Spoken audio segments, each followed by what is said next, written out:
For cheap games and codes, go to g2a.com. The link and discount code are in the description. Welcome back, guys. Last time I asked you if we should accept the proposal to scout a future star.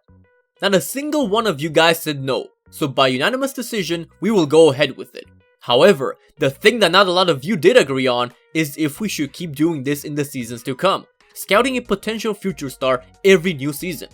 But we'll discuss more about that when the time comes. Right now, we are waiting for him to come back to us, so we'll see at the end what player he found. That's right, guys, we will see at the end of this episode what the scout came back with. Hopefully it'll be an interesting player to grow, and hopefully we can grow him well. But as we go into these matches, you will notice in this episode a pattern of dominance from our Wimbledon in pretty much all the fixtures. We are playing not just league games, we are also playing some cup games in all the different cups that we are involved in. But from the dominant perspective, I do want to cover that because it's always a thing to talk about in career modes. Basically, if you do well, if you score a lot of goals, if you make it look easy like we are right now, over top through balls OP to Cole with that 91 acceleration and 95 sprint speed, I think it was last time I showed you a squad report.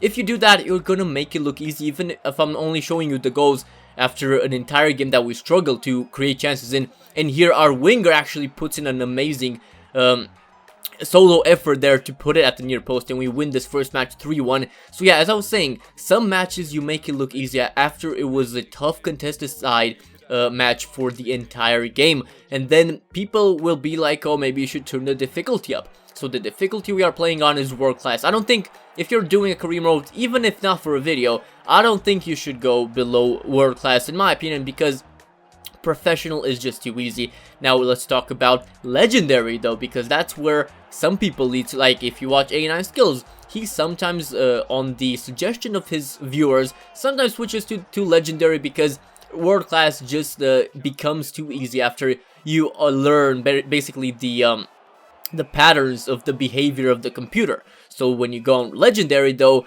when for example when skills does that, his viewers start complaining about something else, which is the lack of good quality goals, because legendary, the computer is crazy on legendary. They have perfect vision.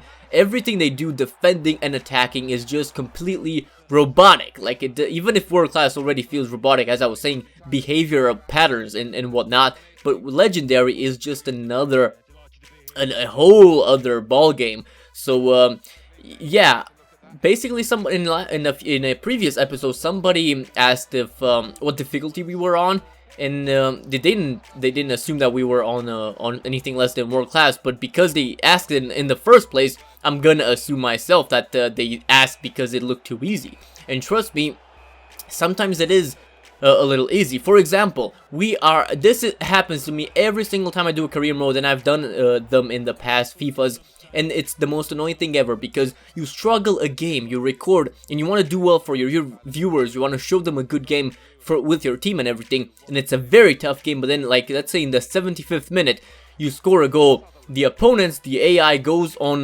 not ultra attacking, but I think they go, not all out attack, but I think they go on attacking or ultra attacking, and they are super open at the back. So then you counter them, and from 1-0, you probably even make it 3-0 just from counter goals. And then the viewers, they just see that, and they think, oh, this is too easy. So that's the one bitter thing about doing a career mode. You're not really playing real people, and once you learn what the computer does, it doesn't really change its format that much. Like a human opponent will always be unpredictable compared to the computer.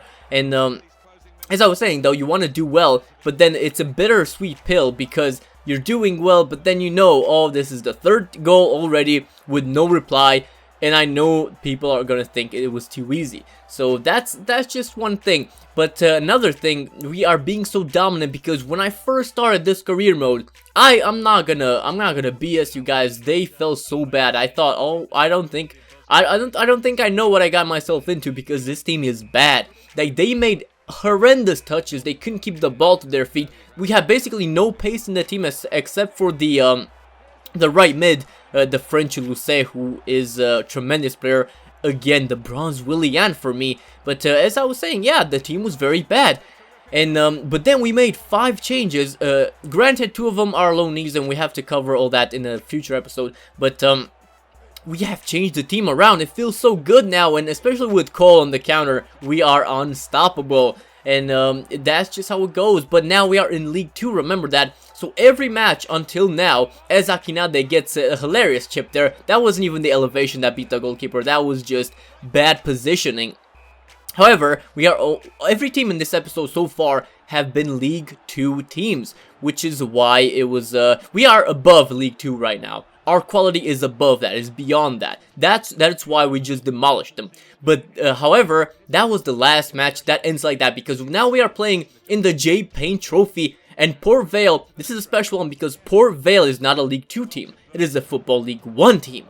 And already we felt the difference in quality. So we're kind of in between League 1 and League 2 as far as quality right now, because in this match with Port Vale we actually struggled. A beautiful not deflection but block there by Gooding. We even got a replay on the shot block. And the second half begins there. We sub in a lot of players because we were struggling to create anything, and they were just unstoppable when on the ball. We really struggled to get the ball off them. And everything else that works out really well, like abusing Cole's pace, it was just not existent in this game because Port Vale were just above us. So we go into the dying ends of the game here, and they have a great opportunity, but our keeper pulls off a great save, and the rebound, thank God for us, it was not on target. But the 90th minute, and we put Cole here. Cole uses his fast feet, gets inside. He's done this a million times, but he can't do it now. And the match ends at 0-0, but it is the trophy, it is the cup, so that we need to have a winner. So we go into extra time now, and finally they make a mistake, and we are planning to make them pay. Tefler here on the break, he's just gonna rocket that into the back of the net, and finally we break the deadlock in this match in the very first half of extra time. But then they have a throw in here.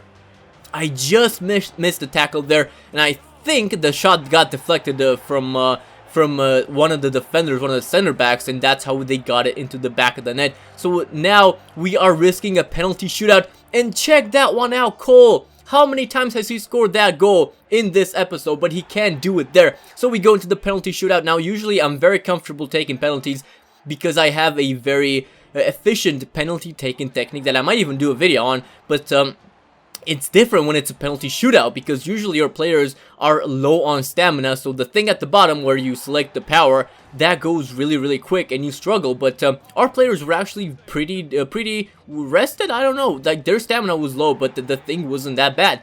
So in this penalty shootout, we are converting every single penalty so far, and then they put it down the middle. I saw the low power, you know the computer's gonna go down the middle. And how fitting it is that Cole is the one to wrap that thing up and put us through in the J Payne Trophy.